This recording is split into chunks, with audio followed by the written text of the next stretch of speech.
Ahora se ven las diapositivas. Sí, ahora sí. Perfecto. Entonces, estaba diciendo que beneficios indirectos son los que reciben las hembras a través de sus crías, y esto ocurre en la siguiente generación, y por lo tanto esto tiene que tener una base genética. Ahora, esto plantea un problema, porque de alguna manera, asumiendo que el futuro está devaluado, porque los individuos pueden o sea, las crías pueden no sobrevivir, cuando ustedes tienen un carácter que puede ser explicado, ya sea por beneficios indirectos o por beneficios directos, en general, digamos, la hipótesis más parsimoniosa es que se trata de beneficios directos. O sea, uno lo que esperaría es que la presión de selección favorezca más preferencias de hembras por beneficios directos que por beneficios indirectos, ¿no? Y, digamos, como creo que dije alguna vez, no son mutuamente excluyentes. Pueden tener beneficios directos y pueden tener beneficios indirectos. O sea, puede haber un carácter que esté correlacionado con beneficios directos que reciben las hembras y con beneficios indirectos que reciben las hembras, o sea, con características que heredan sus hijos y que aumentan su viabilidad.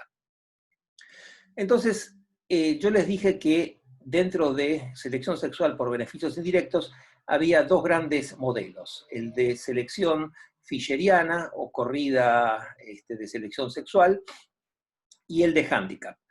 Entonces voy a hablar primero del de Fisher, que es un modelo que tiene más interés desde un punto de vista teórico que empírico, en el sentido de que no hay muchos ejemplos de selección sexual fisheriana. Se llama fisheriana porque, bueno, el que planteó este mecanismo fue Ronald Fisher. Y lo que decía Fisher es algo que al principio suena como un argumento circular. Él decía que los caracteres elaborados de los machos son seleccionados porque hacen que esos machos sean más atractivos ante las hembras.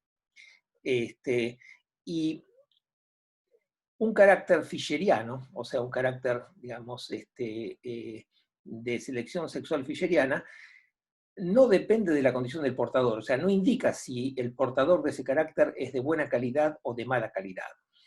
O sea, simplemente indica que el macho que tiene ese carácter va a ser preferido por la hembra. O sea, no es dependiente de la condición del portador. Y la principal predicción que tiene esta hipótesis es que existiría una asociación positiva entre la exageración del carácter en el macho y la exageración de la preferencia por ese carácter en las hembras.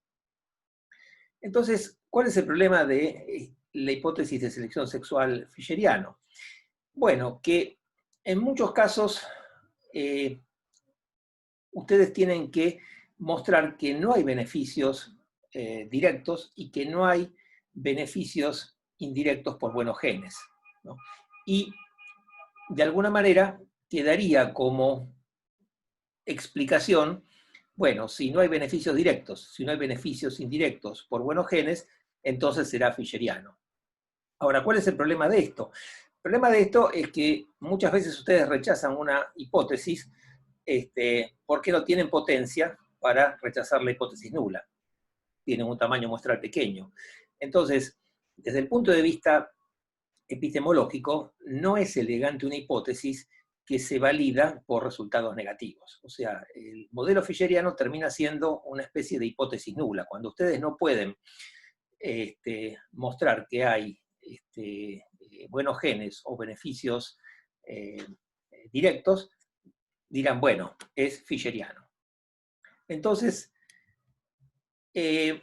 ¿cómo actuaría este proceso? ¿No? Y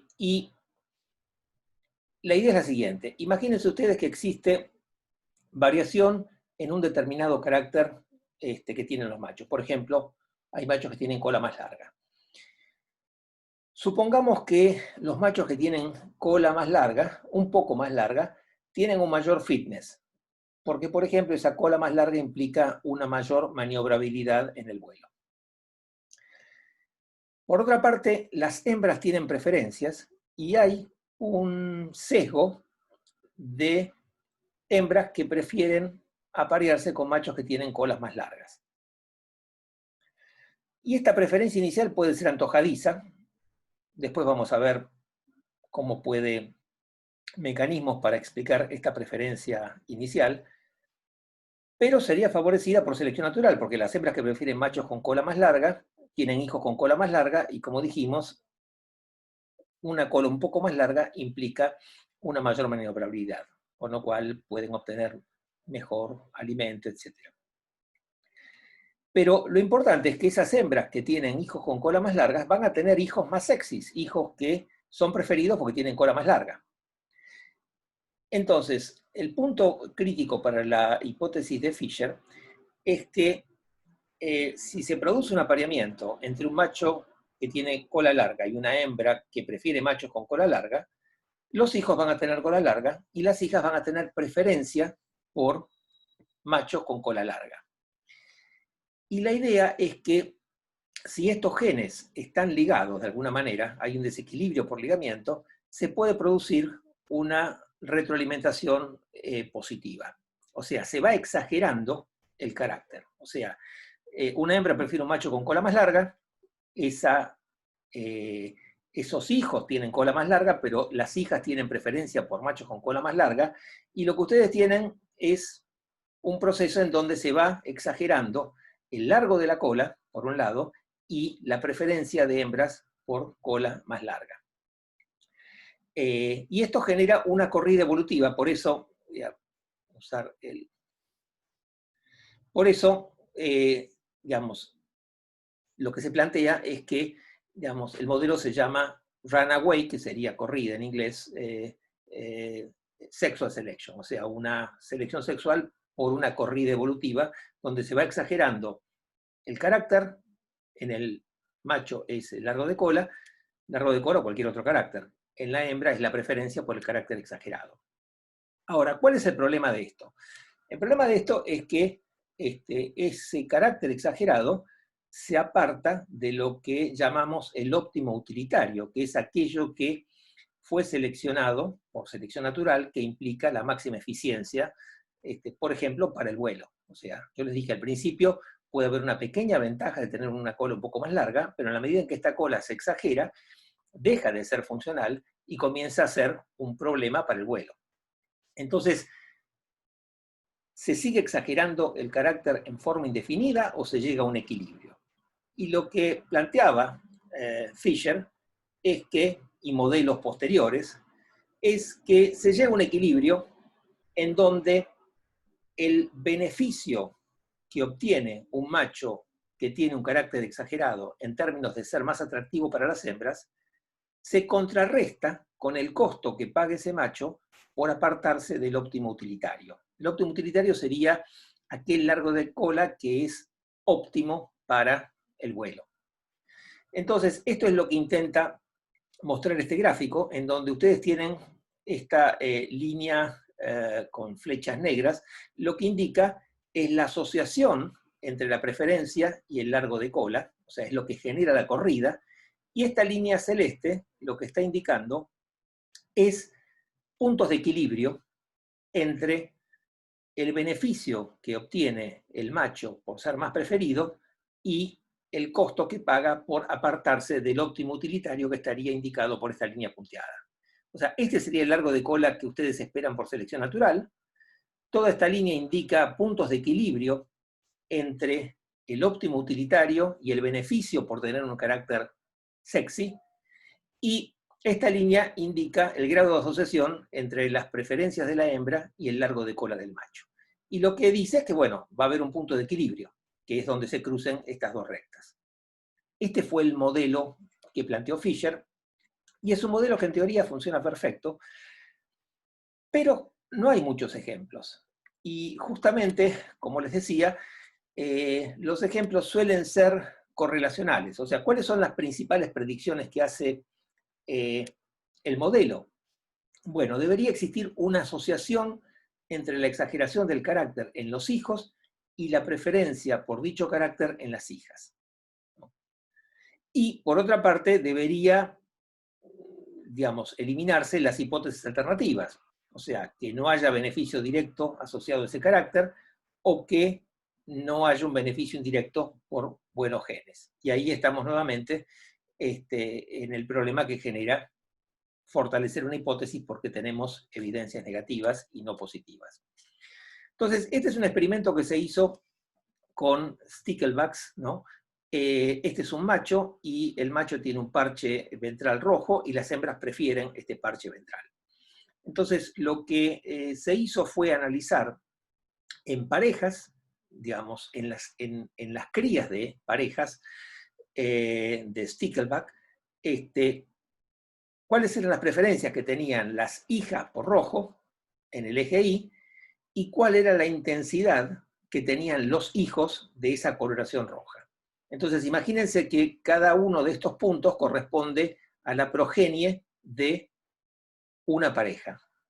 Y lo que están viendo, digamos, en el eje Y es la preferencia de las hijas por el rojo, y esta barra lo que indica es el error, o sea, la desviación de esas preferencias, digamos, entre todas las hijas de esta pareja.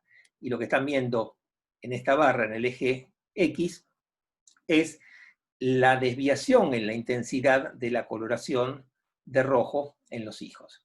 Y lo que tienen es una fuerte correlación, es decir, parejas que tuvieron hijos con parche con una alta intensidad tenían hijas con preferencia, con una mayor preferencia por esos parches de coloración roja. Entonces, esto sería una evidencia correlacional a favor de selección sexual de tipo fischeriano. Y la evidencia experimental, o uno de los trabajos más clásicos que van a encontrar en la literatura, es con estas moscas, Cyrtodiopsis dalmani, que el nombre en inglés hace mención a estos pedúnculos que tienen, son pedúnculos oculares, el ojo está en el extremo, y los machos tienen un pedúnculo que resulta muy atractivo para las hembras. Las hembras tienen pedúnculos mucho más pequeños y prefieren machos con pedúnculos más grandes. Y aquí nuevamente viene la mezcla de selección intersexual con intrasexual, porque los machos que tienen pedúnculos más grandes ganan contiendas más fácilmente que los que tienen pedúnculos más cortos. O sea, eso de alguna manera sería selección intrasexual, o sea, esos machos tienen mayor probabilidad de acceder a una hembra por competencia. Pero a su vez son más preferidos. Si eliminamos, si a una hembra le damos la posibilidad de elegir entre machos con pedúnculo más corto o pedúnculo más largo, elige machos con pedúnculo más largo. Y eso sería selección intersexual. Entonces, lo que hicieron estos autores, Wilkinson y Raylo, fue generar líneas de machos seleccionados por pedúnculos más largos o por pedúnculos más cortos, ¿no? Hicieron selección artificial durante 13 generaciones y lo que vieron era si las hembras preferían a machos, si la preferencia de las hembras, digamos, hijas de esos machos, correlacionaba con el carácter largo del pedúnculo. Y lo que vieron fue efectivamente que ocurría eso, que los machos seleccionados por pedúnculos más cortos tenían hijas que preferían machos con pedúnculo más corto. Y los machos seleccionados por pedúnculo más largo tenían hijas que preferían machos con pedúnculo más largo. O sea que de alguna manera, digamos, estos dos ejemplos apuntarían a mostrar que en algunos casos puede funcionar selección sexual de tipo fischeriano. Ahora, como les dije, esto es de alguna manera una digamos, explicación a la cual se suele recurrir cuando uno no encuentra que hay beneficios directos o cuando no encuentra que hay beneficios indirectos por buenos genes. hago una pequeña digresión para ver, yo les mencioné que el comienzo de una corrida evolutiva de ese tipo podía ser por algún tipo de sesgo en las preferencias de las hembras. Entonces, la pregunta es, bueno, ¿por qué puede haber preferencias arbitrarias? Y si tenemos ejemplos de preferencias arbitrarias de las hembras. Y fue planteada hace ya bastante tiempo una hipótesis, los primeros trabajos son de la década del 80, y después fue refinado con lo que se conoce como hipótesis de explotación sensorial, que en última instancia lo que está planteando es que en muchas especies nuestro sistema nervioso está cableado de forma tal que nosotros tenemos preferencias por ciertos estímulos. Y esas preferencias no tienen per se un valor adaptativo, sino que es un sesgo sensorial. ¿No? Y bueno, lo llamaron explotación sensorial.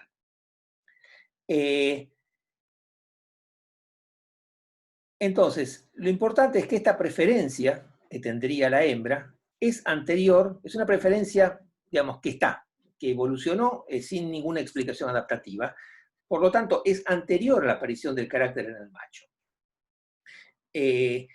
Entonces, ¿qué ocurre? Cuando en un macho aparece por azar ese carácter, dado que las hembras tienen una predisposición para considerar ese carácter atractivo, se produce rápidamente la corrida evolutiva.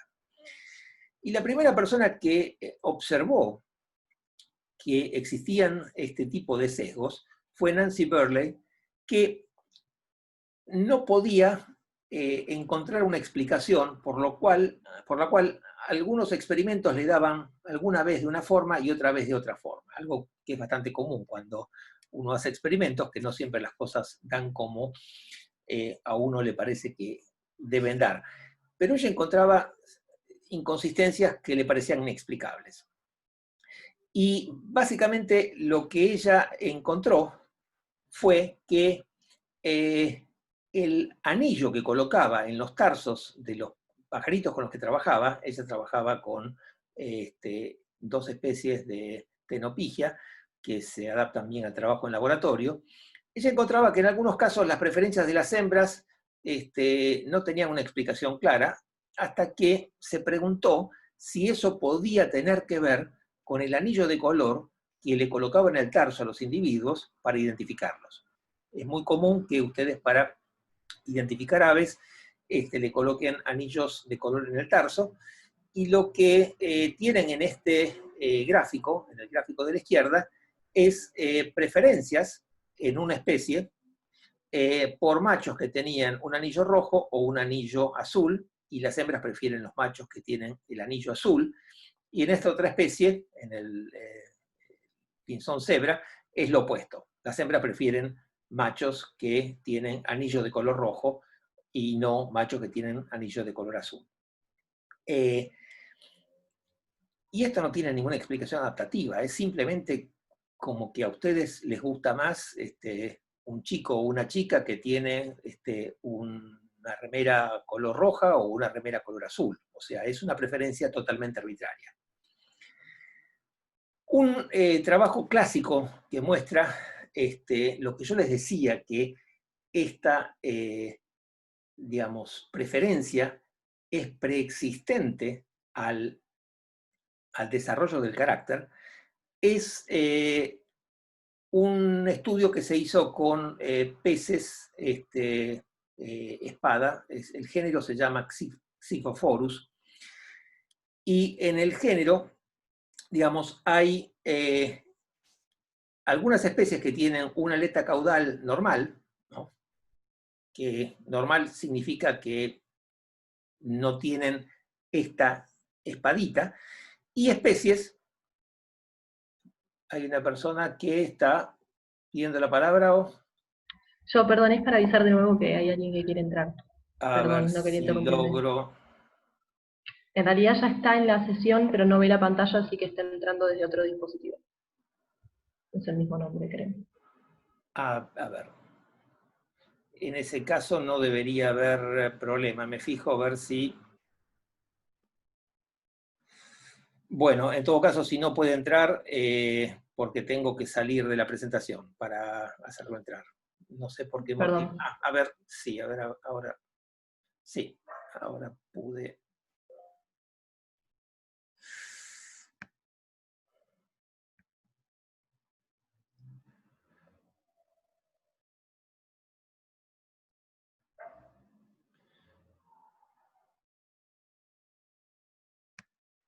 Bueno, entonces, ustedes lo que tienen aquí es una filogenia de este grupo de peces, y lo que pueden ver es que hay especies que no tienen esta espada en la aleta caudal, es una espina que es particularmente alargada, y especies que sí lo tienen. En especies que tienen esta espina, las hembras prefieren machos que tienen una espina mayor. Ahora, uno esperaría que en especies que no tienen esta espina, las hembras fueran indiferentes a este carácter. Y si ustedes hacen un experimento y le pegan a la aleta de este macho una espina, esos machos se vuelven más atractivos para las hembras. ¿Y eso qué nos está indicando? Nos está indicando que el carácter preferencia por la espina larga estaba presente antes que evolucionara la espina larga. O sea, de alguna manera existe ese sesgo sensorial, y eso hace que una vez que aparece la variación en los machos, esta sea rápidamente seleccionada y se produzca una corrida evolutiva. Un ejemplo más burdo es con peces cebra, con pinzón cebra. Este es un macho, esta es una hembra. Esto no existe en la naturaleza. Esto es que el investigador le puso una pluma roja en la cabeza, y los machos que tienen una pluma blanca en la cabeza, los machos que tienen esta pluma blanca son irresistibles para las hembras. Y esto no existe. O sea, de alguna manera, digamos, esto nos está mostrando que hay un sesgo sensorial en las hembras. También los machos les resultan más atractivas las hembras que tienen esto que no existe en condiciones naturales. Entonces, esto de alguna manera nos estaría mostrando que pueden existir sesgos sensoriales que sean de alguna forma los mecanismos subyacentes que dan origen a una corrida evolutiva hacia la exageración de un carácter. Carácter de tipo fisheriano, porque lo que estamos diciendo es que son caracteres arbitrarios, que no correlacionan con la calidad genética del portador. Esto sería un poco un resumen. Hay un pedido, una pregunta. Sí, Juan Carlos, una consulta era. Lo que no me termina de quedar claro era cuando planteamos al principio lo de la selección fisheriana, que tenía que haber necesariamente un cambio en el fitness en el macho por llevar ese carácter. No necesariamente. Es siempre necesario. Ah, eso era. A ver, no es siempre necesario, como en estos casos, por ejemplo. A ver, podría ocurrir que hubiese, digamos, yo dije, bueno, una posibilidad es que haya, digamos, una pequeña ventaja de tener el carácter exagerado. La otra es que, por deriva, por lo que fuese, vos encontrás que se genera, digamos, machos con carácter exagerado y hembras que tienen esa preferencia, por ejemplo, porque tienen un sesgo sensorial. O sea, hay muchos modelos teóricos de cómo puede arrancar un proceso, una corrida. Yo les planteé el más sencillo, desde mi perspectiva, que es que al principio hay un beneficio, digamos, de preferir machos con el carácter un poquito exagerado. Pero podría no haber beneficios como en este caso. En este caso existe un sesgo preexistente, y apenas aparece el carácter, eso genera una corrida. Ok, gracias. Entonces pasamos ahora a lo que ha sido uno de los temas más activos en los últimos 20 años, que es el tema de selección sexual por buenos genes. 20, diría 30 años. La idea original planteada en forma no muy ordenada, fue de un biólogo israelí que falleció hace un par de años, Amos Zahavi, que él lo que decía es que los caracteres exagerados de los machos serían hándicaps. Un hándicap es una condición desventajosa. O sea, de alguna manera, Zahavi decía que los machos, al tener esos caracteres exagerados, estaban, entre comillas, informándole a la hembra, comunicándole a la hembra, que eran machos de buena calidad genética. O sea, era una señal honesta que, digamos, informaba que a pesar de tener ese hándicap, podía sobrevivir. Zahavi era un biólogo extremadamente inteligente, pero que no tenía una formación matemática buena, y sus modelos eran modelos verbales. Entonces, rápidamente salieron a criticarlo y a decir que eso no funcionaba, que esos modelos nunca podían funcionar, porque si todos los machos pagaban el costo del hándicap, eso no funcionaba. Y de hecho, si ustedes leen la primera versión de El gen egoísta, que lo escribió Richard Dawkins en el año 1976, el primer trabajo de Zahavi fue en el 75, Dawkins un poco ridiculiza a Zahavi, como diciendo, eso no puede ser. Y es recién en el año 1990, cuando John Maynard Smith, en un congreso de ecología del comportamiento, hace una reivindicación pública diciendo, bueno, lo que dice Zahavi está bien, y un par de años después, otro autor, Alan Grafen, publica dos trabajos que probablemente haya leído muy poca gente, porque son trabajos matemáticos de 50 páginas, en donde básicamente muestra que bajo ciertas condiciones el modelo de Zahavi funciona, ¿no? Y ahí de alguna manera, bueno, Zahavi es reivindicado, y la idea de selección sexual por hándicaps o buenos genes pasa a tener bastante más aceptación. Entonces, un poco la versión actual de selección sexual por caracteres, por buenos genes, yo estoy usando buenos genes como sinónimo, o estoy usando hándicap como sinónimo de buenos genes, o sea, básicamente son caracteres que solamente aquellos individuos en buena condición pueden expresar. Lo que plantea, digamos, en su forma actual, es que la expresión del carácter sexual es dependiente de la condición fenotípica del macho. El carácter sexual es costoso de producir y costoso de mantener, y los costos de aumentar el tamaño del carácter son menores para los machos con buena condición fenotípica que para los machos con mala condición fenotípica. Es decir, un macho en mala condición corporal paga un costo mucho mayor para expresar el carácter con la misma intensidad que un macho de mejor condición fenotípica. Y si esto fuese así, lo que ustedes esperarían, y ahora vamos a ver un modelito gráfico, es que haya una correlación positiva entre la calidad del macho y el grado de expresión del carácter sexual en el macho. Y la principal predicción de esta hipótesis de buenos genes es que debería observarse una correlación positiva entre el carácter que prefiere la hembra y la viabilidad de sus crías. O sea, una hembra que prefiere a un macho con carácter exagerado tendría crías con carácter exagerado, pero fundamentalmente esas crías tendrían una mayor viabilidad que las crías con un macho con el carácter menos exagerado. Entonces, yo les decía que, digamos, lo que se espera, digamos, en este caso, es una correlación positiva entre la calidad del macho y el grado de expresión del carácter, y eso es lo que intenta explicar este modelo. Bueno, aquí tienen un ejemplo que vimos la clase pasada de un ave que tiene un carácter exagerado, que es esta cola.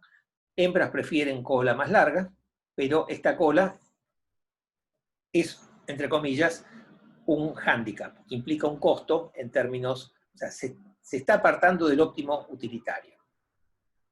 Entonces, imagínense ustedes que lo que tienen en el eje Y, como vimos en muchos otros gráficos, son costos o beneficios en términos de fitness. Y lo que tienen en el eje X es la intensidad de la señal, en este caso el largo de cola, ¿no? Bueno, lo que indica esta curva es el beneficio, ¿no? O sea, machos que tienen cola más larga tienen un mayor beneficio porque son más atractivos para las hembras. O sea, pero en algún momento, digamos, se llega a una asíntota. Por otra parte, producir una cola más larga tiene costos. Entonces, que están indicados por estas rectas. Y estos costos difieren dependiendo de si un macho es de mejor calidad o de peor calidad. O sea, para una misma intensidad de señal, el costo que paga un macho de alta calidad es menor que el costo que paga un macho de baja calidad. Entonces, si ustedes tienen, básicamente lo que tienen aquí es, nuevamente, una situación en donde tienen distintos beneficios netos, que sería, digamos, la diferencia entre esta curva que indica los beneficios y esta recta que indica los costos para machos de alta calidad, o esta recta que indica los costos para machos de baja calidad. Bueno, si ustedes van a este gráfico y se fijan cuál es el óptimo para un macho de baja calidad, bueno, van a encontrar que es este. O sea, esto es el beneficio neto mayor que tienen dentro de esta superficie, que estaría indicando, digamos, el beneficio y el costo. Entonces, este sería el largo de cola que esperarían para un macho de baja calidad. Mientras que para un macho de alta calidad esperarían este largo de cola, que es el máximo beneficio neto, tomando en cuenta esta curva de beneficios y esta recta de costos. Entonces, de alguna manera, en forma gráfica, lo que ustedes tienen es que, digamos, si cada individuo expresa el carácter en función de su condición corporal, el carácter va a ser un indicador de la calidad del portador. O sea, aquellos de mayor calidad van a expresar el carácter en forma más intensa que aquellos de menor calidad. Y esto podría funcionar como una señal honesta que le indica a la hembra, digamos, con qué macho debe aparearse. Esta es un poco la versión actual de la idea que planteó Zahavi en el año 77. Entonces, volvemos a algunos ejemplos que vimos en la clase anterior. Ustedes recuerdan que el pavo real tenía estos ojitos en la cola y que esto era lo que a la hembra le resultaba más atractivo, y si se hacía un experimento en el cual se manipulaba el número de ojitos, se veía que machos con menos ojitos eran menos atractivos para las hembras que machos con más ojitos.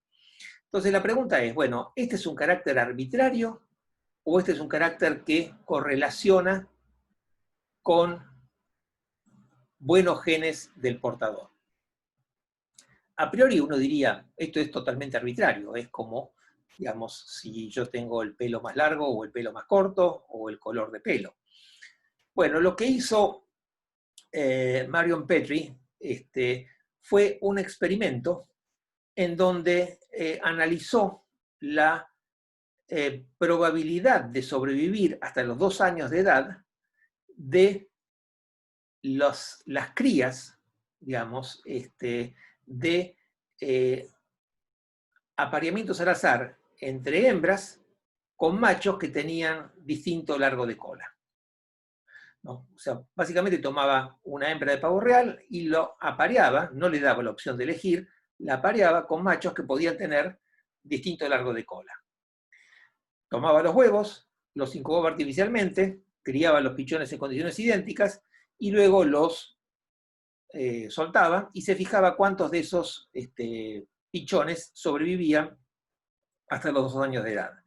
Y el resultado lo que le daba es que hijos de machos con cola más larga tenían una mayor probabilidad, hijos e hijas de machos con cola más larga, tenían una mayor probabilidad de sobrevivir hasta los 2 años de edad. Encontraba esta asociación positiva entre la probabilidad de sobrevivir y el largo de cola.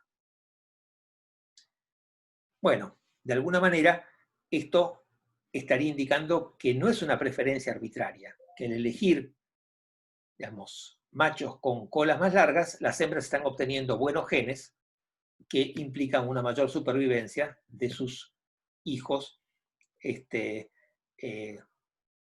o sea, básicamente beneficios indirectos por buenos genes. Otro trabajo que al principio también causó bastante polémica, porque claramente parecía un carácter arbitrario, es el tema de complejidad de las vocalizaciones.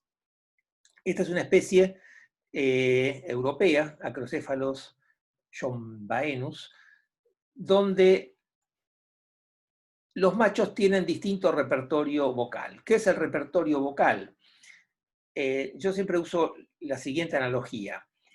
Les pregunto a ustedes, para dejar de hablar un poco yo, ¿cuántas palabras distintas piensan ustedes que nosotros estamos utilizando para comunicarnos? O sea, si alguno de ustedes se tomara el trabajo de grabar a una persona durante varias horas y fuera anotando cada vez que esa persona dice una palabra que no dijo antes, ¿no? Bueno, la primera pregunta es ¿cómo se imaginan ustedes que sería, si grafican el número de palabras acumuladas en función del tiempo, cómo se imaginan que sería ese gráfico?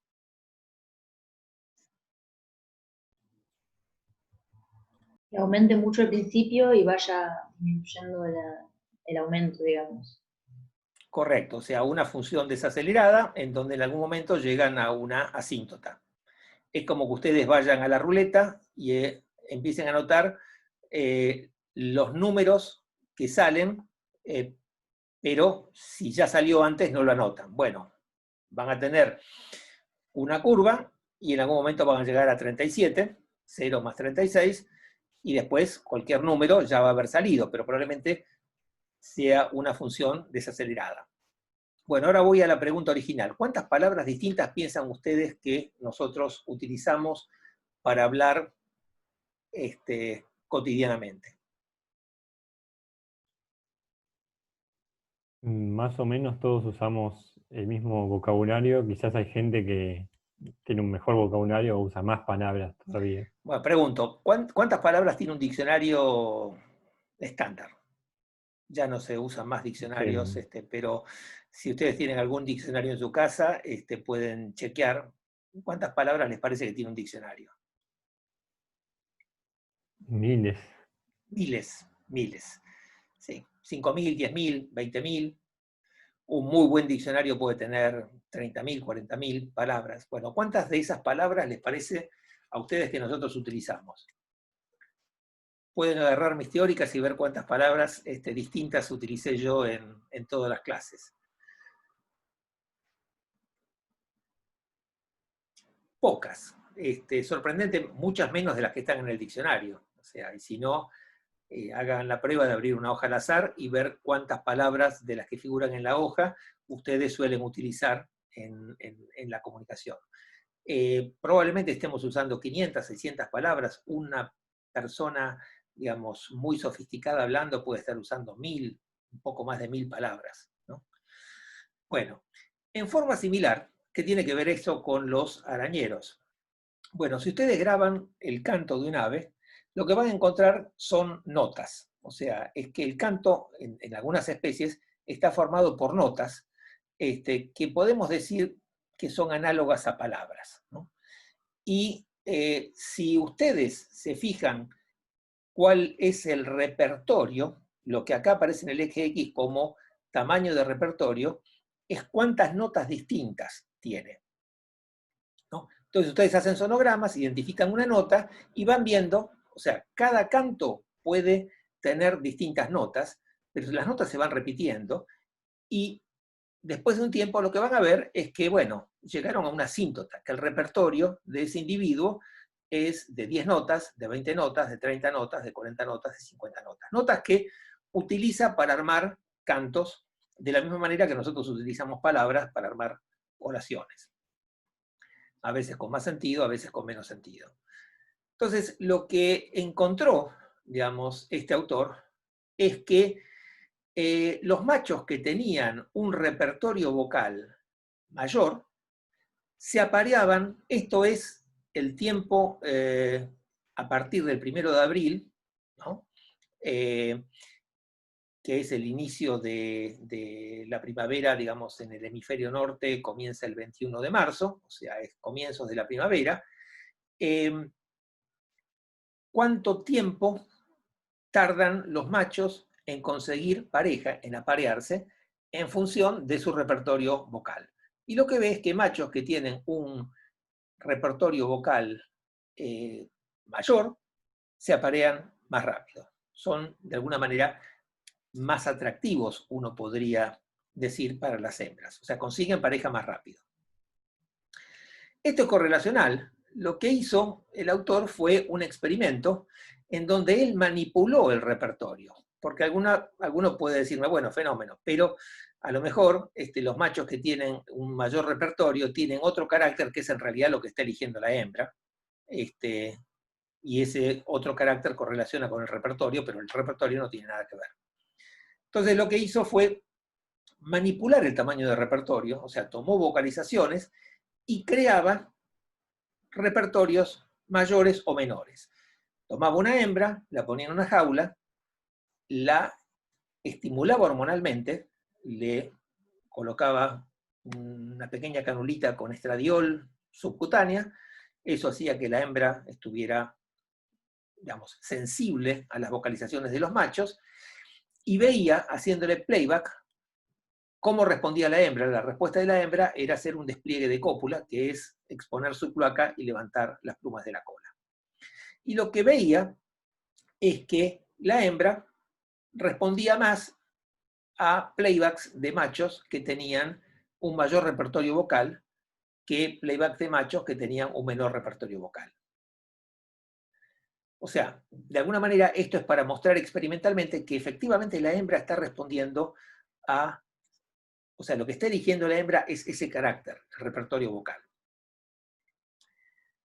Bueno, ¿qué tiene que ver esto con calidad del macho? Bueno, en estudios posteriores lo que se vio es que machos que tenían un mayor repertorio vocal tenían mayor número de hijos que sobrevivían hasta la edad reproductiva, ¿no? Y que a su vez el repertorio vocal correlacionaba positivamente con resistencia a parásitos y resistencia a estrés durante el desarrollo. Sobre esto vamos a hablar más adelante en esta clase, ¿no? Parásitos y estrés durante el desarrollo. También el repertorio correlacionaba con el cuidado parental que proveían esos machos. O sea que en ese caso, ese carácter implicaba beneficios directos para la hembra, pero también beneficios indirectos en términos de supervivencia de sus crías. Voy a otro ejemplo. Este es un estudio hecho con canarios, ¿no? Los canarios producen sílabas que varían en el ancho de banda. Este es un sonograma, lo que tienen en el eje X es frecuencia, lo que tienen en el eje Y es frecuencia, en el eje X es tiempo. Estas son las sílabas, y lo que tienen es un ancho de banda que es desde la frecuencia mínima hasta la frecuencia máxima. Y esto, digamos, es complejo en términos de producción vocal. O sea, de alguna manera, digamos, hay una mayor complejidad para producir sílabas con un ancho de banda mayor. Y al mismo tiempo, digamos, las sílabas pueden diferir. Bueno, básicamente lo que hicieron manipulando cantos experimentalmente es ver que las hembras prefieren machos que tienen sílabas con mayor ancho de banda y machos que tienen cantos con mayor número de sílabas. O sea, hay muchos trabajos que de alguna manera muestran que, bueno, que hay preferencias que a priori parecerían ser arbitrarias, y menos trabajos que muestran que esas preferencias en el fondo no son tan arbitrarias, sino que correlacionan con, en última instancia, serían buenos genes, o sea, características del macho que son heredables y que hacen que sus crías tengan una mayor supervivencia. A ver qué hora es. Y 48. Si les parece, paramos hasta las 1, son 12:48, y retomamos a la 1 con la segunda parte, que va a ser un poquitito más corta, y si queda algo de tiempo, sin cansarlos mucho, veo si arranco con la clase siguiente, porque ustedes el próximo jueves tienen un seminario, si no me equivoco, sobre monogamia, así que me gustaría hablar un poquitito de monogamia si queda tiempo. Pero bueno, nos vemos en 10 minutos.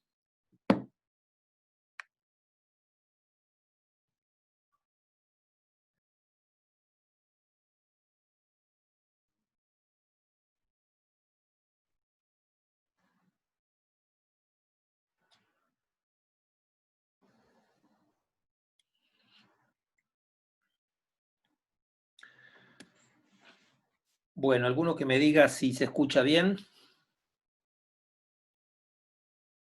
Sí, sí, se escucha. Y se está viendo el PowerPoint, sin problemas, ¿no? Sí, sí, sí. Bueno, entonces sigo con la clase. Lo que vimos en esta última parte es que, bueno, selección sexual por beneficios indirectos del tipo buenos genes, en general implica que hay algún carácter exagerado que es una señal honesta de la calidad genética del portador. O sea, de alguna manera, un carácter que solo aquellos individuos de mejor calidad pueden expresar, y que eligiendo ese carácter las hembras están obteniendo beneficios.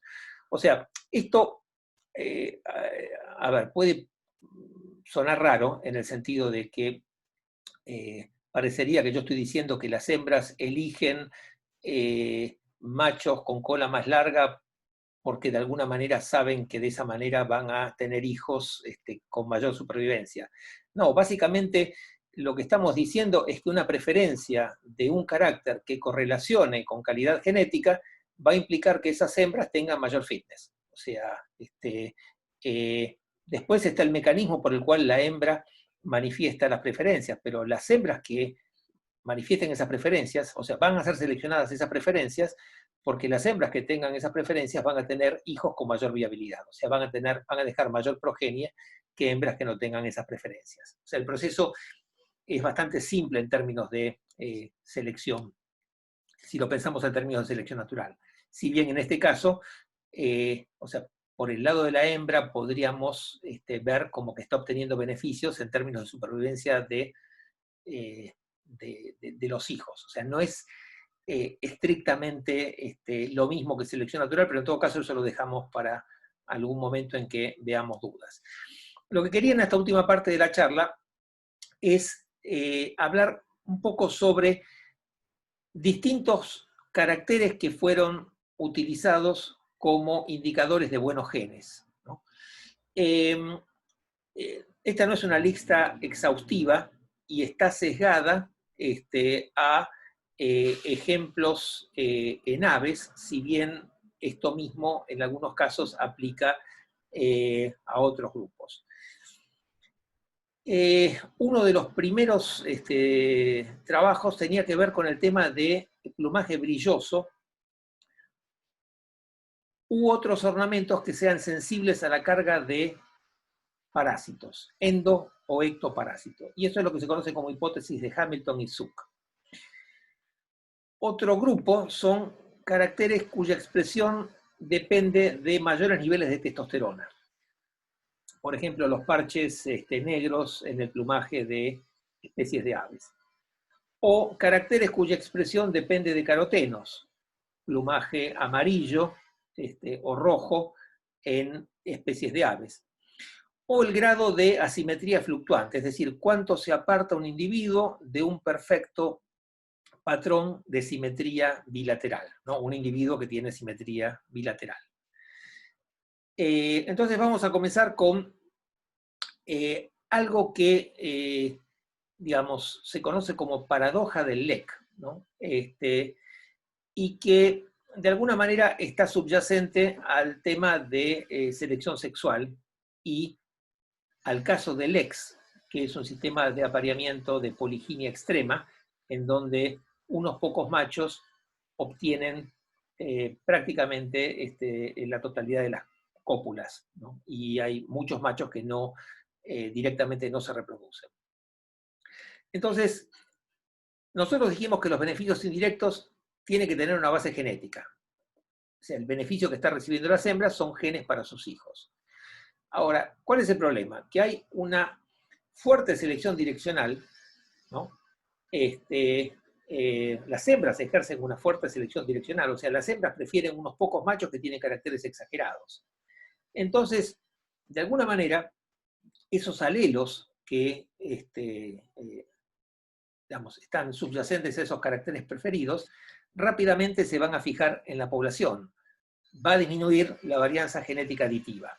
O sea, si pensamos en un sistema de apareamiento tipo Leck, o si recuerdan el ejemplo que yo les di de selección intrasexual en elefantes marinos, donde unos pocos machos obtienen la mayoría de las cópulas, bueno, las características de esos machos van a pasar a la siguiente generación. Si ustedes hacen un pedigrí de los elefantes, van a ver que la mayoría de los individuos de la población tiene unos pocos padres y menos abuelos, y por ahí uno o dos bisabuelos.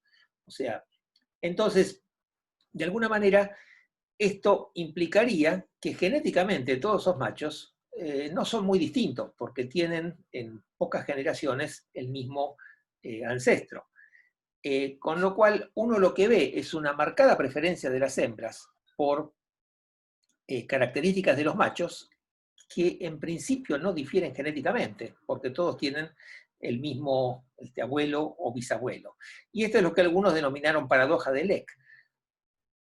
Hay una preferencia, digamos, muy marcada de las hembras, sin que exista un aparente motivo genético para esa preferencia. Entonces, ¿por qué menciono esto aquí? Si ustedes buscan paradoja del Leck en un buscador tipo Google Scholar, Leck's Paradox, van a aparecer decenas, si no cientos de trabajos que tratan de resolver esto desde un punto de vista más teórico. Entonces, una de las soluciones que se planteó es que las interacciones entre parásitos y hospedadores, o sea, endoparásitos, ectoparásitos, fundamentalmente endoparásitos, ayudarían a mantener la varianza genética, o sea, de alguna manera estarían continuamente seleccionando por nuevas combinaciones de genotipos en características que están asociadas con la viabilidad del hospedador. Entonces, la idea es que los parásitos ejercen una presión de selección constante, ¿no? Y de alguna manera estarían favoreciendo en forma continua, en forma permanente, la selección de nuevas variantes genéticas en el hospedador que confieran resistencia a los parásitos. Entonces, si de alguna manera las hembras basan su elección de pareja en caracteres que indiquen resistencia a parásitos, bueno, estarían de alguna manera seleccionando variantes genéticas digamos, nuevas en la población que conferiría resistencia a parásitos a sus hijos. Y lo que Hamilton y Zook planteaban es que algunos ornamentos, por ejemplo el plumaje brilloso, es una señal honesta de baja carga de parásitos. O sea, cuando un individuo tiene una carga alta, ya sea de endo o de ectoparásitos, la expresión de este carácter, digamos, es menor. O sea, el plumaje pierde ese brillo, ¿no? O sea, de alguna manera sería un carácter sensible al estrés fisiológico que produce una alta carga de parásitos. Entonces, de alguna manera, si hay un macho que tiene plumaje brillante, está de alguna manera indicando que tiene una baja carga de parásitos, lo cual implica que tiene una resistencia a los parásitos, porque parásitos hay por todos lados. Entonces, de alguna manera sería una señal honesta de la condición del portador. O sea, de la condición física y de su calidad genética. Y las hembras deberían elegir machos que presenten, digamos, una buena condición de ese carácter sensible a la carga de parásitos. Ahora, el problema con esta hipótesis tiene predicciones interespecíficas e intraespecíficas, ¿no? Las intraespecíficas más o menos funcionan bien, las interespecíficas dieron lugar a bastante polémica. Originalmente, cuando Hamilton y Zook la plantearon, mostraron una correlación interespecífica. Básicamente lo que ellos mostraron es que las especies más afectadas por parásitos tenían plumaje más brilloso. O sea, la predicción que ellos planteaban es que en especies que tienen una baja carga de parásitos, el brillo del plumaje no sería informativo. Pero en especies que tienen una alta carga parasitaria, el brillo del plumaje sí sería informativo. Entonces, ellos encontraron una correlación, que especies que tenían una mayor carga de parásitos tenían plumaje más brilloso, especies que tenían una menor carga de parásitos tenían plumaje menos brilloso. Y esto dio lugar a una enorme polémica porque, bueno, especies que tenían mayor carga, plumaje más brilloso, eran especies poligínicas. Esto se hizo con aves, y la poliginia aumenta el estrés fisiológico y eso puede aumentar la susceptibilidad a parásitos. O sea, hubo muchas discusiones respecto de si las predicciones interespecíficas eran razonables o no eran razonables. Lo que sí funcionó mejor son las predicciones intraespecíficas. O sea, básicamente lo que estamos diciendo es que los machos más resistentes a parásitos van a tener un mayor desarrollo del color del plumaje o de los ornamentos que son más sensibles a la carga de parásitos. Y acá hubo trabajos tanto correlacionales como experimentales que mostraron que efectivamente es así, ¿no? Que hay una asociación negativa entre la carga de parásitos y los despliegues sexuales que hacen los machos o cómo son los ornamentos, y que hay una asociación negativa entre la preferencia de la hembra y la carga de parásitos. O sea, las hembras prefieren machos con menos carga de parásitos. Y ahí alguno debe estar pensando, bueno, ¿qué es lo que está mirando la hembra? ¿El brillo del plumaje, el ornamento, o que ese macho está lleno de parásitos? Entonces, hay muchos experimentos, yo les voy a mostrar un par de experimentos, pero el mecanismo, digamos, más común es manipular experimentalmente la carga de parásitos en el macho, y ver que eso produce un efecto sobre el fenotipo del macho y que las hembras prefieren a machos no parasitados, ¿no? Esto en interacciones en las que no hay, en test en donde no hay interacciones entre machos, porque uno podría decir, bueno, si un macho tiene una menor carga de parásitos, va a estar en peores condiciones para situaciones de contienda con otro macho. Entonces, hacen un test de preferencia donde la hembra elige machos que tienen distinta carga parasitaria, digamos, y bueno, como les decía, ahí la duda que alguno puede tener es si la hembra lo que está mirando es el ornamento, el grado de expresión del carácter que es afectado por los parásitos, o detecta de alguna manera la carga de parásitos y no se acerca a ese macho porque ese macho tiene parásitos. Esto funciona más fácilmente con ecto que con endo, porque es más difícil plantear que la hembra puede detectar la carga de endoparásitos.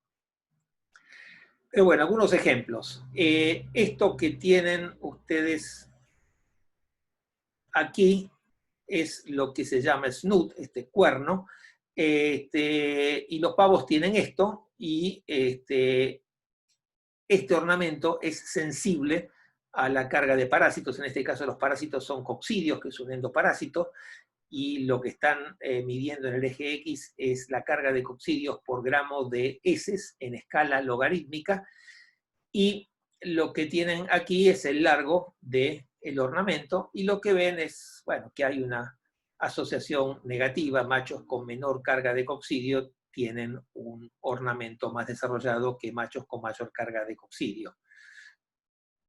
Les hice la aclaración de que esto es en escala logarítmica, porque, bueno, digamos, estamos hablando de diferencias muy marcadas en la carga de endoparásitos.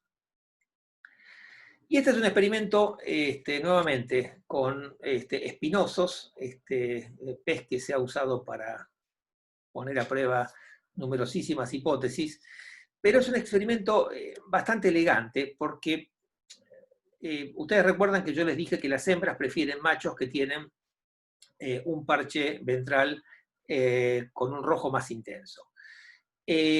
Lo que mostraron es que la condición física de los machos correlacionaba con la intensidad de la coloración del macho, ¿no? O sea, de alguna manera ustedes manipulan, digamos,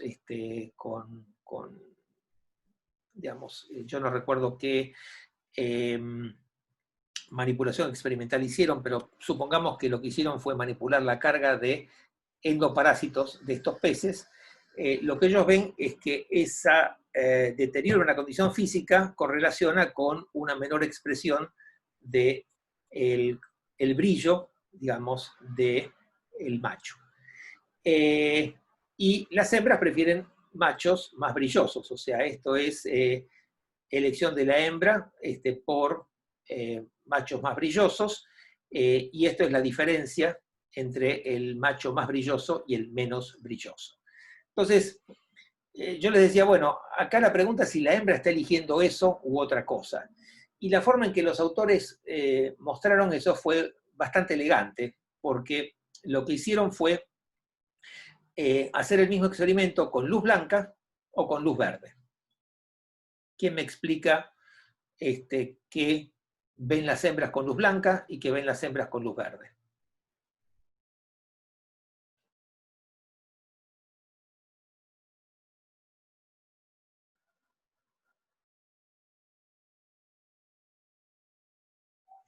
¿Hay alguien del otro lado?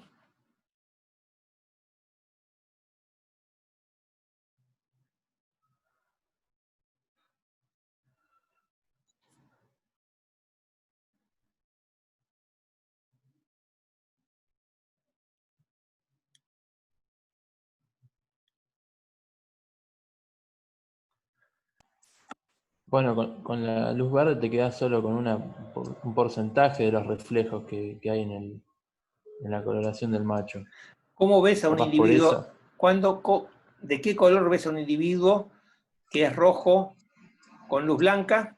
O sea, ¿por qué ves que un individuo es rojo cuando lo iluminás con Está luz blanca? reflejando el rojo, ¿o no? Está reflejando las longitudes de onda que están en el rojo.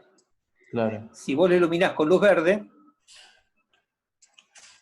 no va a reflejar en el rojo. O sea, el color rojo que nosotros vemos es porque se refleja las longitudes de onda. Nosotros emitimos con luz blanca, que básicamente son longitudes de onda que van desde los 400 hasta los 650 nanómetros. El rojo está en los 600, 650. Si nosotros iluminamos con luz verde, que está en los 500 nanómetros, bueno, no vamos a tener luz reflejada en los 600, 650. Con lo cual, o sea, una hembra va a ver a los dos machos, al macho, digamos, que tiene un rojo más pálido y al que tiene un rojo más intenso, los va a ver del mismo color. Y de alguna manera lo que muestra el experimento es que cuando se iluminan con luz blanca, la hembra prefiere al macho de coloración más brillosa, pero con luz verde se pierden, digamos, alguno dirá, bueno, esto también tiene una pendiente, pero los autores dicen, esto es no significativo, esto es significativo, se perdería el efecto, digamos, o sea, de alguna manera esto lo que está indicando es que la hembra está eligiendo machos en función de la coloración, y que la manipulación experimental que afecta la condición física, afecta la coloración. Voy a otro indicador de buenos genes que fue bastante utilizado, que es los carotenos, que son pigmentos responsables del color amarillo y del color rojo en el plumaje de las aves. Es lo que tiene la zanahoria o el morrón. O sea, a diferencia de la melanina, digamos, o de los pigmentos que son derivados de las porfirinas, que son sintetizados por el individuo, los carotenos son incorporados con los alimentos. O sea, nosotros incorporamos carotenos con la dieta, de vegetales fundamentalmente. Entonces, de alguna manera, el macho se está adornando con cosas que obtiene de la dieta, no que produce él. Lo que sería en principio, uno podría decir, es que es un indicador de la capacidad que tiene el macho para localizar alimentos que contengan carotenos, o la capacidad de asimilarlos.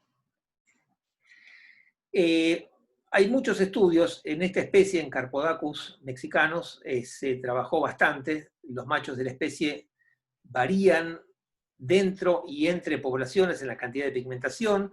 Las hembras, en todas las poblaciones que se estudiaron, prefieren machos con mayor pigmentación.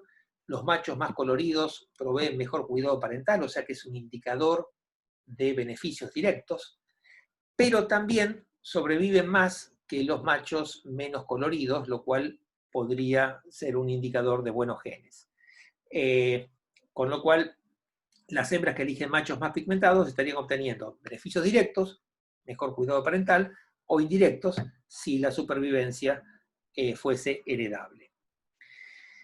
Entonces, acá entramos en algo, sin meternos muchos en fisiología. Los carotenos, así como algunas vitaminas, actúan secuestrando radicales libres y son inmunoestimulantes, ¿no? Los radicales libres se producen por el metabolismo de grasas, digamos, y también, bueno, por contaminantes del aire, como el ozono, o el óxido nitroso, y tienen un efecto deleterio, o sea, oxidan ácidos nucleicos, producen daños al ADN, también producen daños a lípidos, enzimas, etc. Entonces, de alguna manera, digamos, los carotenos cumplen una función fisiológica. O sea, es una manera de eliminar radicales libres dentro del organismo, lo cual tiene beneficios en términos de menor oxidación de ácidos nucleicos, lípidos, proteínas. Entonces, un individuo debe decidir si asigna esos carotenos, que son un recurso limitante porque no se sintetizan, sino que se obtienen de la dieta, a, digamos, señales sexuales, a ornamentos, o a funciones fisiológicas. Entonces, un individuo que de alguna manera se adorna con carotenos, es un individuo que ya resolvió el problema, digamos, de secuestrar radicales libres, y de alguna manera podemos decir que sería una señal honesta de la calidad genética que solamente aquellos individuos de mejor calidad pueden expresar. Esa es un poco la idea subyacente por lo cual, digamos, ciertos colores del plumaje serían señales honestas. El tema de relación entre sistema inmune y ciertos caracteres sexuales también fue bastante estudiado, en particular caracteres que son testosterona dependientes. Digamos, yo les mencioné algunos caracteres, los parches negros, que son producidos por melanina, que es un pigmento que es sintetizado por el individuo, pero cuya síntesis es estimulada por la testosterona. Entonces, ¿cuál es el problema? Algunos dirían, bueno, aumentamos producción de testosterona, aumentamos producción de melanina, tenemos un parche, no hay mayor costo. Bueno, la testosterona tiene efectos antagónicos sobre el sistema inmune, es un inmunodepresor. Entonces, de alguna manera no es gratis expresar esos caracteres. O sea, un individuo que está expresando, digamos, caracteres dependientes de testosterona, como melanina, está, de alguna manera, en una situación de inmunodepresión mayor que otro. ¿Quiénes pueden afrontar ese costo? Bueno, aquellos individuos que están en mejor condición o que tienen una mejor condición fenotípica. O sea, hay un compromiso entre selección sexual, expresar el carácter, y selección natural, digamos, que sería la inmunodepresión. Y sobre esto van a encontrar montones de trabajos, es lo que se conoce como hipótesis de inmunocompetencia. Acá me dice que mi conexión es inestable, no sé si se escucha bien. Sí, se está cortando bastante. Bueno, si se corta, avísenme, a mí me aparece un mensaje, pero el mensaje suele aparecerme luego de que se cortó. Pero bueno, básicamente este diagrama trata de mostrarles la interrelación. No se escuchó nada. ¿No se escucha ahora? ¿Se escucha ahora? Muy trabado. Bueno. ¿Se escucha alguna que otra sílaba, pero nada más? No se entiende. Bueno, a ver, esperemos. ¿Ahora se está escuchando bien? Ahora sí. Bueno, sigo y si se llega a trabar nuevamente, me avisan. Les decía que esta hipótesis básicamente lo que plantea es que hay una interacción entre el sistema endocrino, ¿no?, caracteres sexuales secundarios, ¿no?, sistema inmune y parásitos, ¿no? Y básicamente, para plantearlo en términos simples, la testosterona, que es el andrógeno más común de los vertebrados, tiene un efecto positivo sobre el desarrollo de caracteres sexuales secundarios y dominancia, pero tiene un efecto negativo sobre el sistema inmune. A su vez, los parásitos tienen un efecto negativo sobre el sistema inmune y sobre los caracteres sexuales secundarios. Entonces, básicamente, un individuo que expresa caracteres dependientes de testosterona está, de alguna manera, señalizando un sistema inmune, digamos, fuerte y resistente a parásitos. Obviamente que si ustedes se meten en este tema van a encontrar que la historia tiene muchas más aristas de lo que yo les estoy diciendo, ¿no? Como que hay críticas, pero básicamente el mensaje de estos ejemplos de carotenos, de plumaje brilloso, de testosterona, es que las hembras no están eligiendo caracteres arbitrarios, están eligiendo caracteres que están indicando de alguna manera la calidad genética del portador. O sea, no son caracteres fischerianos en el sentido de que son arbitrarios, sino que son caracteres que de alguna manera indican calidad del macho. Y esto, bueno, son estudios donde básicamente se ve, son estudios correlacionales, se ve que en gallos la concentración de testosterona correlaciona negativamente con la cantidad de linfocitos, o sea, mayor cantidad de testosterona, digamos, implica menor cantidad de linfocitos, y que la testosterona tiene que ver con, hay una correlación positiva entre la concentración de testosterona y la cresta del gallo, y a su vez una correlación negativa entre la cresta del gallo y la cantidad de linfocitos. Justamente, como son estudios correlacionales, esto da lugar a múltiples interpretaciones, pero básicamente, bueno, hay todo un área que relaciona caracteres dependientes de testosterona con sistema inmune, y bueno, era simplemente darles este ejemplo.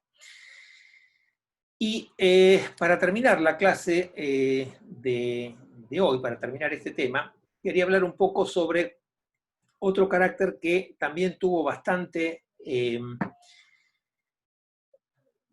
digamos, hubo bastante atención, que es el grado de asimetría fluctuante, ¿no? Asimetría fluctuante son las desviaciones al azar de un patrón de perfecta simetría bilateral del cuerpo. Si ustedes se sacan una foto y trazan un eje de simetría bilateral y comienzan a analizar cuán simétricos son, bueno, probablemente se decepcionen porque van a ver que no son perfectamente simétricos, que la oreja izquierda por ahí está un poquitito más arriba o un poquitito más abajo que la derecha, o es más grande que la derecha, etc.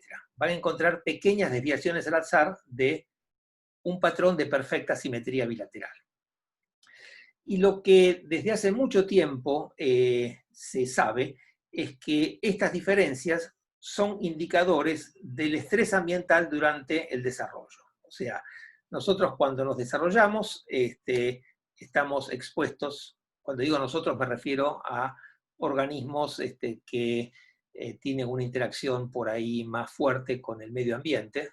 Nosotros tenemos un bajo estrés durante el desarrollo, o al menos muchos de nosotros tuvimos un bajo estrés durante el desarrollo, pero ¿qué es estrés durante el desarrollo? Bueno, una mala alimentación, enfermedades por parásitos, etc. Entonces, de alguna manera, lo que se plantea es que esa inestabilidad durante el desarrollo generaría una desviación mayor del patrón de simetría bilateral perfecta, ¿no? Entonces, de alguna forma, un individuo más simétrico es un individuo que estaría, entre comillas, indicando que tuvo una mayor resistencia al estrés durante el desarrollo, asumiendo que en condiciones naturales todos los individuos tienen cierto grado de estrés durante el desarrollo.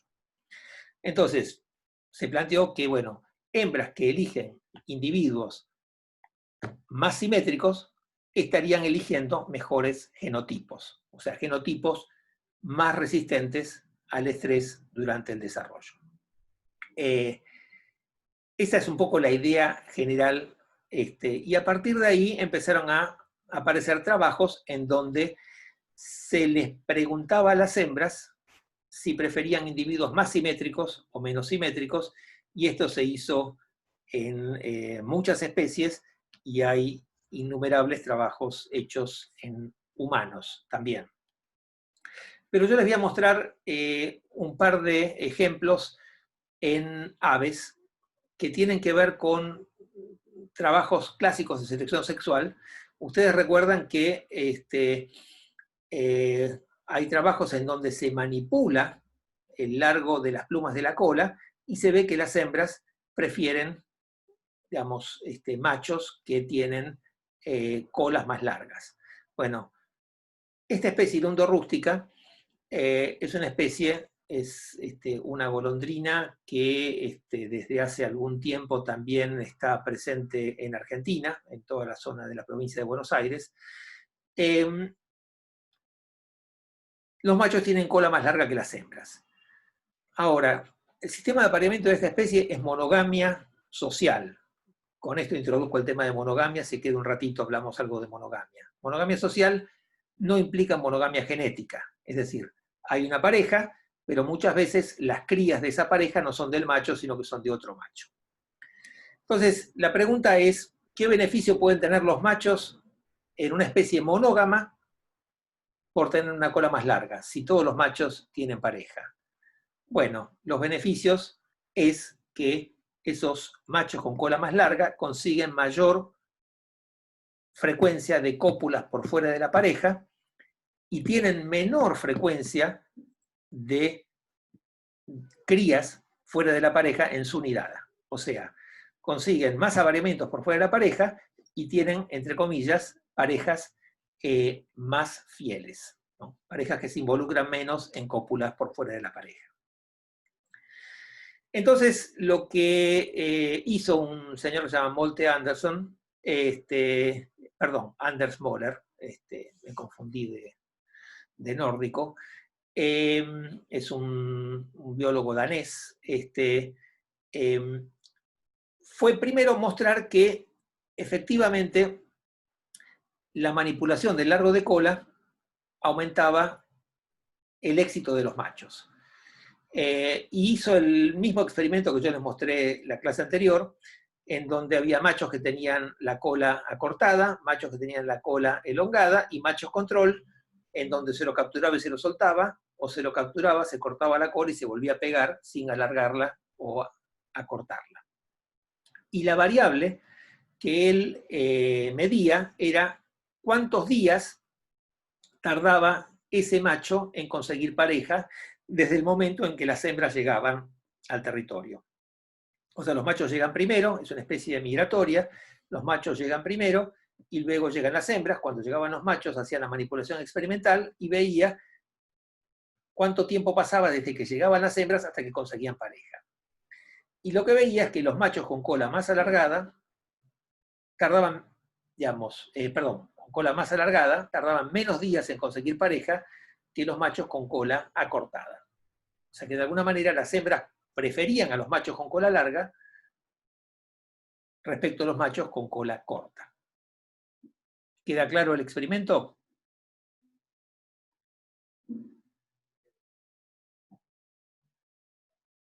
¿Alguno que me conteste? Sí, sí. Bueno. Ahora, ¿cuál es el problema de este experimento? Imagínense que ustedes que tienen una asimetría fluctuante. O sea que uno del lado izquierdo de la cola es más largo que el lado derecho. Y ustedes hacen una manipulación en donde le suman o le restan una constante a la cola. ¿Cambia el grado de asimetría fluctuante?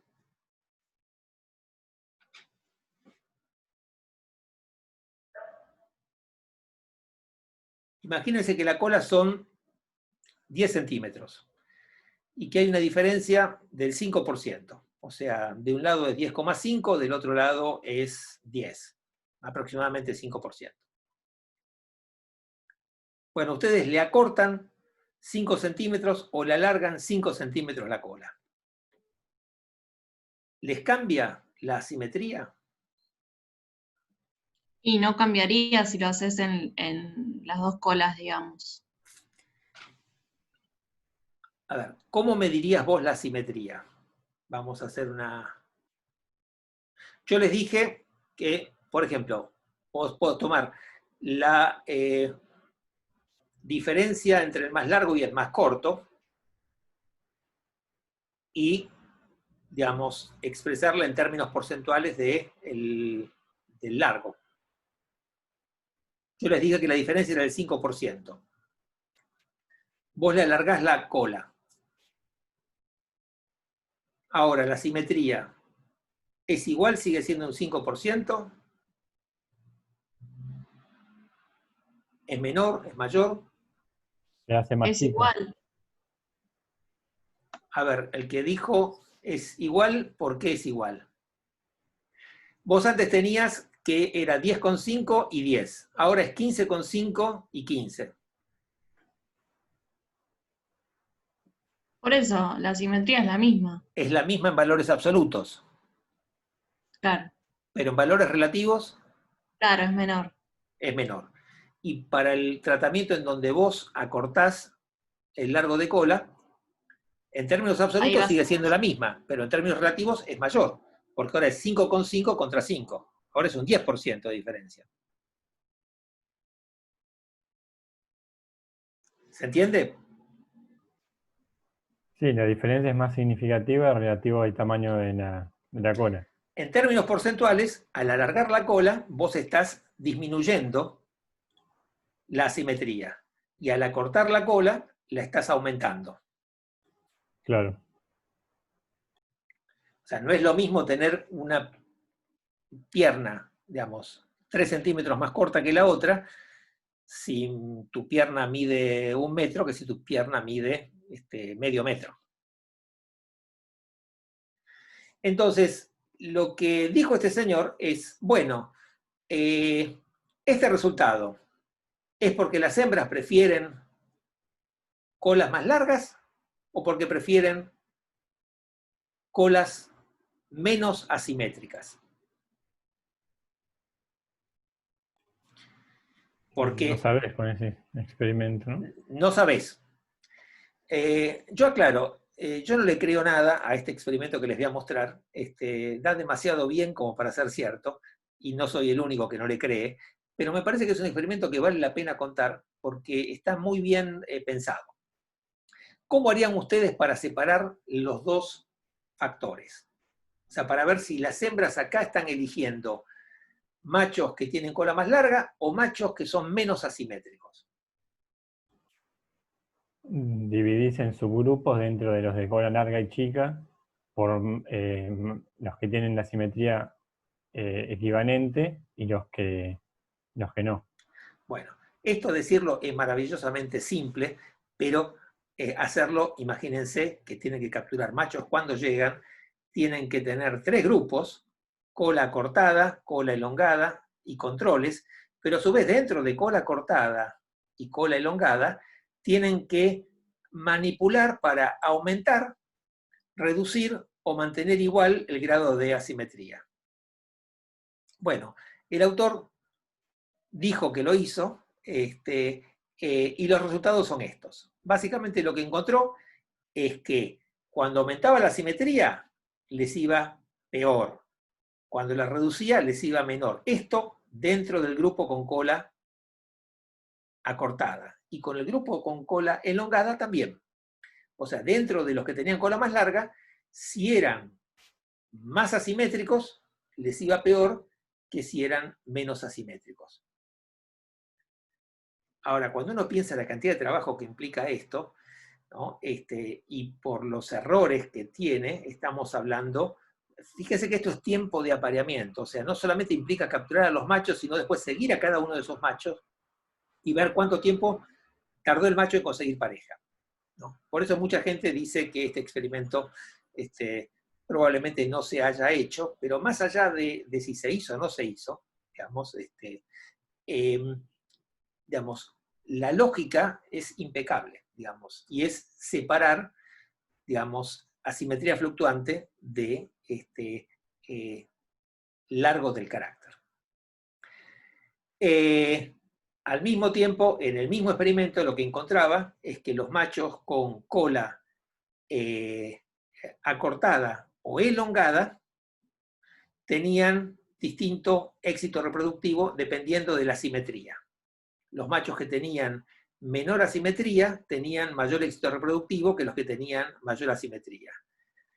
Esto, digamos, puede ser porque, bueno, machos que tienen mayor asimetría tienen más dificultades para el vuelo, tienen más dificultades, esta es una ave insectívora, tiene más dificultades para obtener alimento, y eso resulta en una menor entrega de alimento que termina afectando a la viabilidad de los pichones. Pero, digamos, un poco la idea era mostrarles cómo puede estar interactuando asimetría fluctuante. Y por último, para terminar con este tema, les menciono otro experimento, digamos, volviendo al tema de los anillos de colores en las patas, que es algo totalmente arbitrario, y nadie puede pensar que esto correlaciona con el fitness de los machos y de sus crías. Claramente no es un carácter que tenga una base genética, sino depende de qué anillos le coloca el experimentador a los animales que tienen cautiverio. Entonces, lo que hizo Swaddle y Cathill fue un experimento en donde, en laboratorio, imagínense que esto es una especie de arena en donde ustedes tienen al final de estos corredores machos, ¿no? Y estas barritas negras son perchas donde se puede apoyar la hembra. El macho está confinado a este espacio que tiene unos pocos centímetros, menos de 10 por 20 centímetros, y la hembra puede acercarse a cualquiera de estos machos, ¿no? O puede estar aquí en el medio. Estas perchitas están conectadas a un microswitch, de manera tal que ustedes saben cuando la hembra está posada acá, o está posada acá, o está posada acá. O sea que de alguna manera ustedes pueden ver qué hace la hembra, con qué macho prefiere estar la hembra, y al mismo tiempo, lo que yo les decía la otra vez, estas son particiones opacas, con lo cual la hembra, digamos, puede moverse libremente, pero este macho no sabe que hay otro macho acá.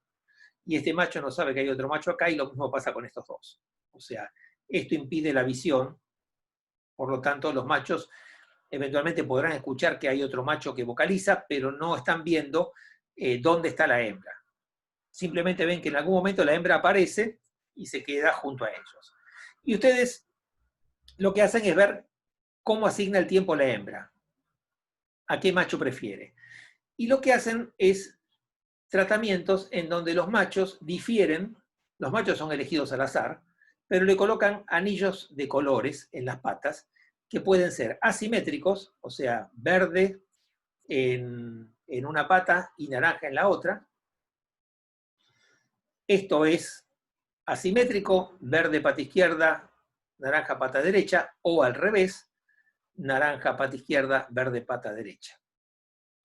Estos son simétricos. En ambas patas tienen naranja arriba, verde abajo, o verde arriba, naranja abajo. Y estos son cross asimétricos, o sea, tienen naranja verde, verde naranja, o verde naranja, naranja verde. Y lo que ven es el tiempo que pasa la hembra con cada macho. Y la hembra prefiere los machos que tienen anillos simétricos a los que tienen anillos asimétricos o cross simétricos. Perdón que alguien llamaba. Y esto claramente estaría de alguna manera indicando que, bueno, hay una cierta preferencia por simetría, o sea que de alguna manera nosotros, así como antes yo les decía que hay sesgos sensoriales hacia ciertas características, bueno, como que podría haber un sesgo sensorial hacia preferencias por formas de simetría. Pero bueno, esto da para más. Si a alguno le interesa, hay una charla TED que tiene que ver con las bases biológicas de la belleza, que está dada por un filósofo. Si a alguno le interesa el link, se lo puedo pasar, pero que de alguna manera plantea esto para nuestra especie en particular. Con esto estaríamos terminando la clase de hoy, y si simplemente quisiera introducir el tema de sistemas de apareamiento, porque ustedes el próximo seminario es sobre sistemas de apareamiento, así que si, o tal vez, no, mejor lo dejamos así, son 2 menos cuarto, no creo que logre avanzar mucho, así que en todo caso, bueno, seguimos desfasados una clase. Yo la clase próxima voy a hablar sobre monogamia y poliandria. Ustedes van a tener un seminario de monogamia. La clase siguiente tienen un seminario de poliandria, creo que ahí nos vamos a poner en fase nuevamente. Así que bueno, quedo en línea por si alguno tiene alguna pregunta. Y con el resto nos vemos el jueves a las 12.